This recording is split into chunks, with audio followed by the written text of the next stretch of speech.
Hello guys, welcome back to VP Reaction. I'm Vicky. Peter here. Welcome to our today's reaction video. Whereby we're back with another video of Nico and Vinz. And today I'm seeing it's some shocking title. I'm really shocked. Yeah, the shocking truth. Okay. The title itself reads the shocking truth. Why we will never see Nico and Vinz again. Really? Ooh. Okay, that's interesting. When was this released? Yeah, by the way. That's very important. Yeah, some 3 days ago. Oh no, why? 3 days ago, and we are really anticipating for a new album. Really? Let's see. Hope it's not something serious, because it will be really heartbreaking. Like, we are really waiting for that album, then this comes in. Ooh. So let's find out with you guys what is this, or what is all about. Yeah. And this was courtesy of Dan, so thank you so much, Dan, for another amazing video, another exploration that you're going to find out with you. And guys, very much welcome. Don't forget to subscribe here. Subscribe, because this is what we do here each and every day. Subscribe, so as whatever we'll be posting, any that is your favorite, any that is new to you, will be jumping and enjoying the music, the vibe with us. Don't forget to check on our description on our channel. There is a Buy Me Coffee link that you can use to request or support the channel with, or even join our Patreon community. Otherwise, let's find out. I'm so eager, curious, and shocked. Me too. So am I wrong? Just breathe, free. When I lie down in your arms, I'm a tree by you. Even when the day comes, even when the day, listen to it.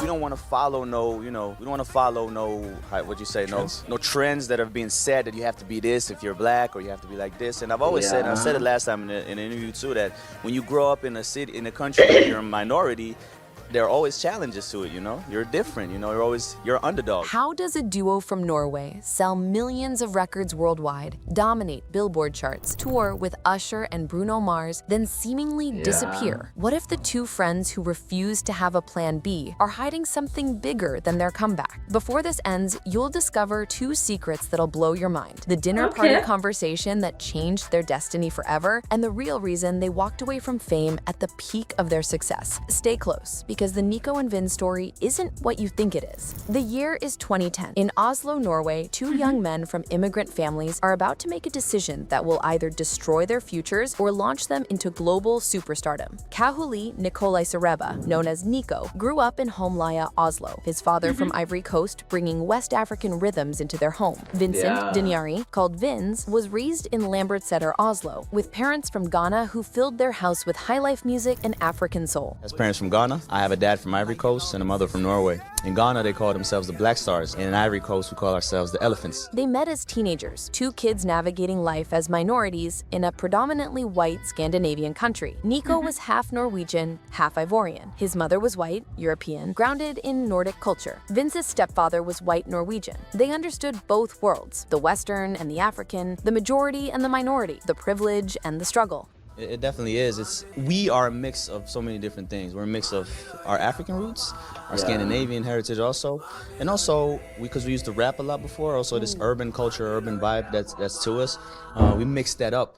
So Africa is definitely a part of that, but also these 2 other things that I mentioned, and that's what makes Nico and Vinz. And that understanding would become their superpower. In 2010, they formed a group. But they didn't call themselves Nico and Vinz yet. They called themselves Envy. The name itself was a statement. Hungry, ambitious, willing to take what others had. They enrolled at the Nordic Institute of Stage and Studio, NISS, surrounded by fellow musicians who would become their touring band. Bassist Helva Rolag, multi-instrumentalist Magnus Martinsen, drummer Svein Ange Bjorkedal, and keyboardist Daniel Strand became their brothers on the road. But here's what nobody tells you about their early days. They almost gave up before they even started. That dinner party changed everything. When their friends asked what they were studying, and everyone had respectable answers, doctor, psych. Okay, I've heard her mentioning dinner party severally. So what was that dinner party all about? I really want to know. Yeah, he says that on that dinner party, their friends were mentioning other big professional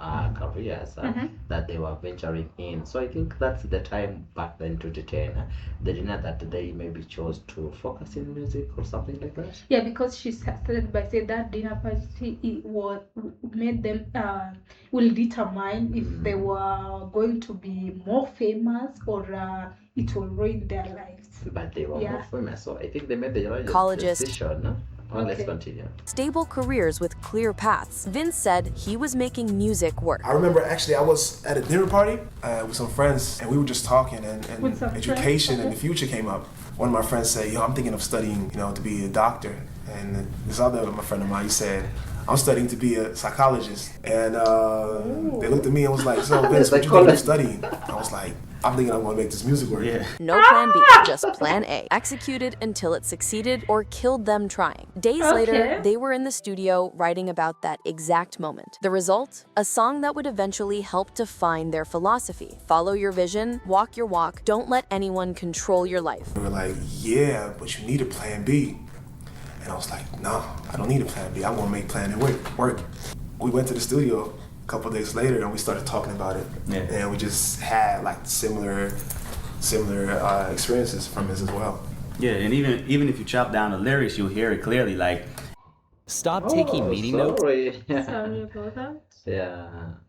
Like, I'll make plan A work. Yeah. I don't need plan B. That's was really the fighting spirit, huh? Here, believing in yourself. Exactly. Am I tripping for having a vision? My prediction, I'm gonna be on top of the world. Yeah. Walk your walk and don't look back. Always do what you decide. Don't let them control your life. That's just how you feel. In 2011, Envy made their debut at the Emergenza Music Festival in Barcelona, Spain. They won the final at the Taubertal Open Air Festival for New Emerging Artists in Germany. In June 2011, they released their debut single, One Song, which peaked at number 19 on the Norwegian singles chart. Not bad for two kids from Oslo who were told they needed backup plans. On April 27th, 2012, they released their debut album, The Magic Soup and the Bittersweet Faces. It peaked at number 37 on the Norwegian albums chart. Go Loud followed as the second single. Hey, go loud for me, go loud for me. They were building momentum locally, but something was missing. The name Envy kept getting confused with other artists. They needed distinction. So, they became Nico and Vinz. In April 2013, now signed with Warner Brothers Records in the US, they released a single that would change their lives forever. The song was called Am I Wrong? But this wasn't just another pop song. The music video, directed by African folk music composer Kavar Singh, was filmed in Botswana and at Victoria Falls between Zambia and Zimbabwe. While Western media constantly portrayed Africa through tragedy and poverty, Nico and Vinz deliberately showed the beauty, the joy, the vibrant culture of the continent their parents came from. So very often when we go out and play, like Vince said, people are, we're a support act. So they're not gonna come out and be like, "Oh my God, it's Nico and Vince." But after a while, people get warmer, after 2-3 songs, and they realize that these guys are good. We can dig these guys. So that's how it feels like when we get on stage. I think for us, what we always say is we try to be ourselves, right? And we have so many different types of backgrounds. We are Africans, but me, I'm half white, I'm half Norwegian, half Ivorian. Vince has parents from Ghana, but we grew up in Norway. The song exploded. Number 2 in Norway, Denmark, and Sweden. Number 1 in the United Kingdom. Number 4 on the Billboard Hot 100 in the United States. By early 2014, Am I Wrong was the number 1 most added record on mainstream American radio. They'd done what seemed impossible. 2 black kids from Norway had conquered global pop music.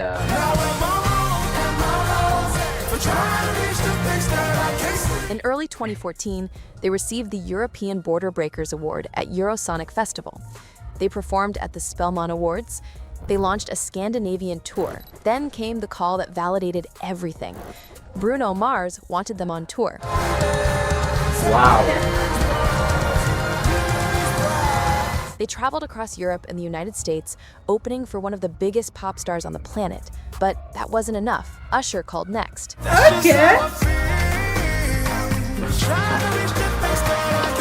Very crazy, actually. We've done 5 shows now. We've been to Copenhagen, we've been to Cologne, Hamburg, and Antwerp. That's 4. So not 5, 4. Yeah. But it's been amazing. It's been really great. First of all, just standing in an arena, performing in front of so many people, and after that, having an opportunity to see Usher play live. Amsterdam? Did you say Amsterdam? Amsterdam. I didn't say. So we did Amsterdam. Copenhagen, Cologne, Hamburg, That's Antwerp, fire. Amsterdam. Fire. City after city, they performed in sold-out arenas, watching one of R&B's legends command stages before getting to perform themselves. Some crowds were tough. After all, they were the opening act people didn't come to see. But slowly, song by song, they converted skeptics into believers. Their favorite cities? Copenhagen and Antwerp. The energy, the openness, the way crowds embraced two African Norwegian artists singing about identity, belonging, and refusing to apologize for being different. In Your Arms followed as their second major single, charting across Scandinavia and Europe. On September 23, 2014, they released their album Black Star Elephant. The title itself was a metaphor: rare, powerful, impossible to ignore. The album showcased their fusion sound, pop melodies over reggae rhythms, soul vocals with hip-hop flows, African percussion driving European production. In October 2014, When the Day Comes dropped as the next single. EA Sports selected it for FIFA 15, exposing their music to millions of gamers worldwide. Their song, Find a Way, featuring Emmanuel Jal. That was a big opportunity too. Yeah, it was on the game, so maybe when the guys are playing on half times, it should play on your games. I think we saw some clips of it. Exactly. The Sudanese-Canadian artist was featured in the film The Good Lie, starring Reese Witherspoon. Don't know how we'll be okay, but I'll find a way. David Guetta called. The French DJ superstar wanted them on his 2014 album Listen for a track called Lift Me Up, also featuring South African legends Lady Smith Black Mambazo. Lift me up, don't hold me down. Nico and Vinz were now collaborating with Grammy-winning producers and iconic African artists on the same song. The fusion they dreamed about was becoming reality. In September and October 2014, they performed at the iHeartRadio Music Festival in Las Vegas and on Dancing with the Stars in Los Angeles. They'd gone from Oslo teenagers to American primetime television in less than 4 years. In August 2015, Taylor Swift invited them as special guests on her 1989 World Tour stop in Vancouver, where they performed Am I Wrong? At BC Place in front of over 50,000 screaming fans.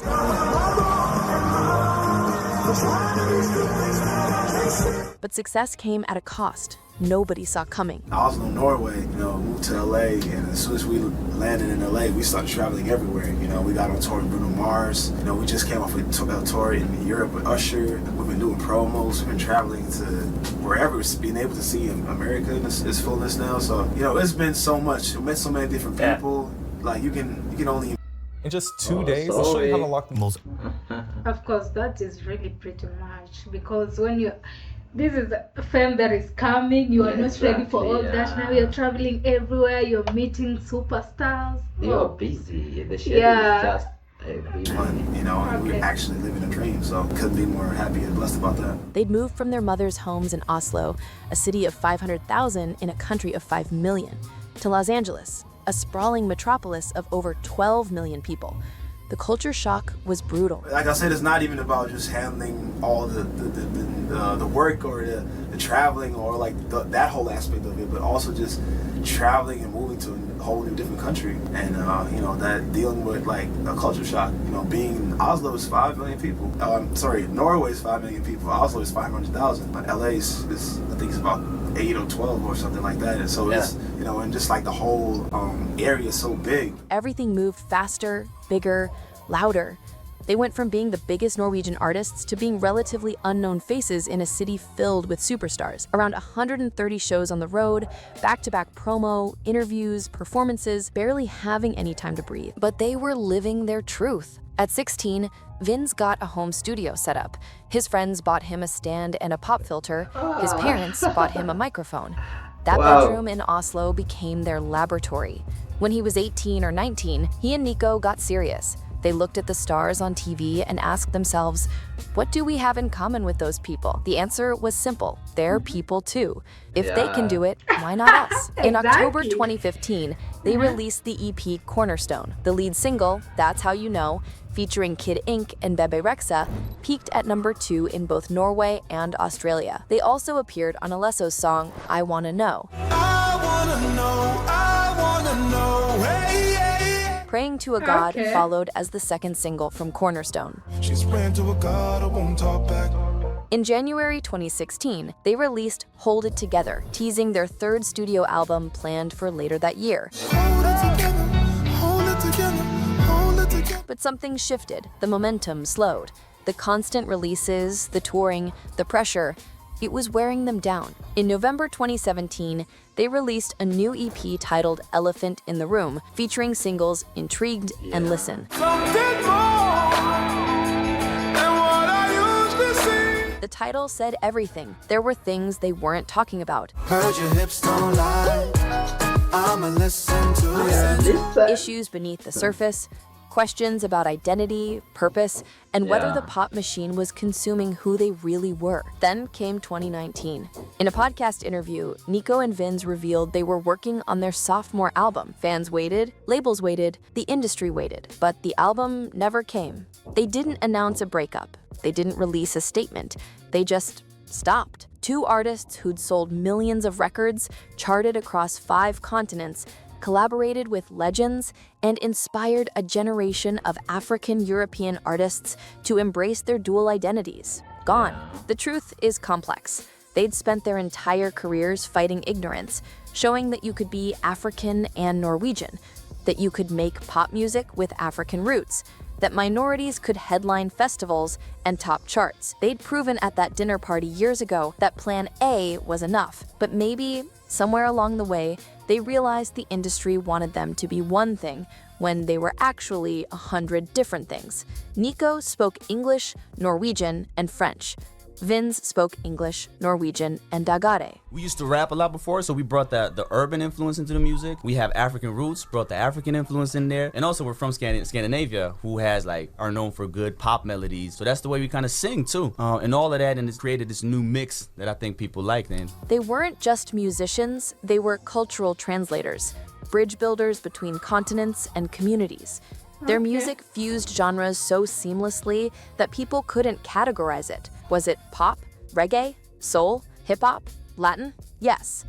All of it. None of it. Something entirely new. What I'm personally battling with or just trying to work on is just thinking about being yourself, stay true to who you are, but also at the same time being open, because there's a balance there to open to new things. Both were in committed relationships during their peak years. Vinz for 3 going on 4 years, Nico for 4 years. Long-distance love while touring 130 shows a year isn't easy. Exactly. Being away from home, from family, from everything familiar, changes you. They'd gone from Oslo teenagers to global superstars before they'd fully figured out who they were as men. As of 2024, Nico and Vinz remain relatively quiet. No major releases, no tour announcements, no comeback singles. Their combined net worth is estimated between $5 and $8 million, built primarily from Am I Wrong royalties, touring revenue, and publishing deals. Not bad for 2 kids who were told they needed a plan B. But here's what the industry doesn't want you to know. Maybe disappearing was their plan A all along. Maybe after proving they could conquer the world, they chose peace over fame. Maybe the real victory wasn't staying on top, it was having the courage to walk away when everyone expected them to keep climbing. Nico and Vinz haven't released a major project since 2017, but their influence echoes through every African-European artist who now feels permission to embrace their full identity. They showed that you don't have to choose between your cultures. You can be all of them simultaneously, unapologetically, powerfully. They attended dinner parties where friends told them to get real jobs. They chose music anyway. They were told they sounded too different for pop radio. They topped the Billboard Hot 100 anyway. They were opening acts nobody came to see. They converted arenas anyway. They were minorities in Norway and outsiders in America. They became bridges anyway. The story of Nico and Vinz isn't about disappearing. It's about 2 friends who did exactly what they said they would, made Plan A work, refused to let anyone control their lives, and walked their walk without looking back. Whether they return with new music or not, they've already won. Because somewhere right now, at a dinner party in Oslo or Accra or Los Angeles, 2 young artists are being told they need a plan B. And because of Nico and Vinz, they're learning to say, no, I don't need a plan B. I'm going to make plan A.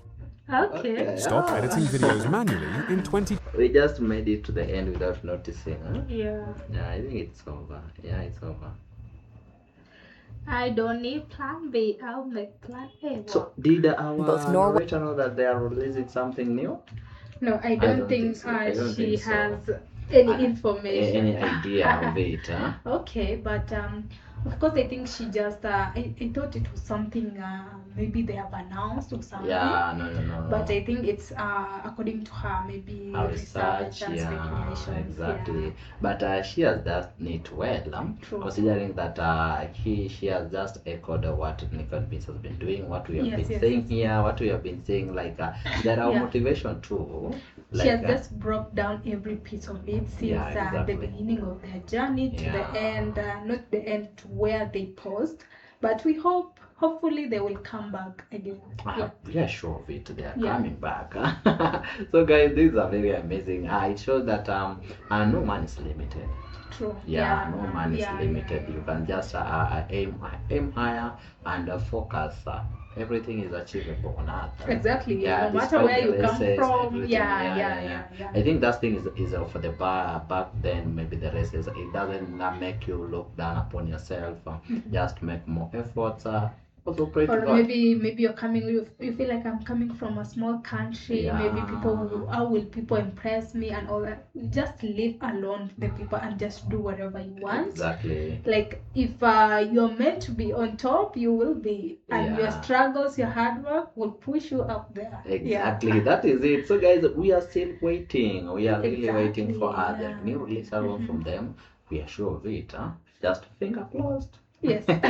But this was really amazing. At least we got to understand how the song was released, how they were, and all that. And this is really great. So thank you so much, Dan, for this. And in case she forgot something, maybe you can add on the comments. What do you think about it? Yeah, exactly. So stay tuned. We out. Bye.